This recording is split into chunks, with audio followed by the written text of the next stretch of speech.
There's been a string of bear sightings in the area, most recently a black bear roaming around an acreage in rural Oronoco. Zumbro Valley honeybees and ginseng owner Greg French has been keeping bees for 30 years on his friend's property. Recently, he's noticed one of his hives had been tipped on its side overnight. He decided to put a camera up to try to catch the culprit. Our Darian Leddy brings us this story. Greg French has been keeping bees in southeastern Minnesota for about 3 decades, and he hasn't had any run-ins with a bear until now, after he got a phone call that some of his hives had been tipped over. Naturally, I come flying out here, and sure enough, they're scattered all over the place. He put them back, not thinking much of it, until they were tipped over the next day. They were on the ground again, so that's when I put my trail cam up. The camera caught this, a black bear rummaging around his bins, looking for a midnight snack. Yeah, I just put the camera up right behind there. It spans out, I think, 25 feet or something like that. He has some northern Minnesota beekeeper friends who put up electric fencing around their hives to keep out bears. But that's not something he's interested in doing. I didn't want to, just because it's a once-in-a-lifetime thing around here. So have you named the bear?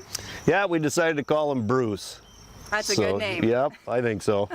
Now, black bears are typically spotted in the wild in the northern part of the state, but you can see them all over the region. We know that black bears can migrate down this way, and I shouldn't say really migrate. They're not here to just for the season. They could be here permanently, but I think they usually tend to find out that southeast Minnesota is not really their territory. So why may these bears be hanging around our area? They might end up sticking around because they become what we call habituated, common and regulars to humans, and human habituated, and they feel comfortable. Comfortable with having food served to them on a silver platter. This is like a buffet for the bears, because they really go for the larvae and the bees.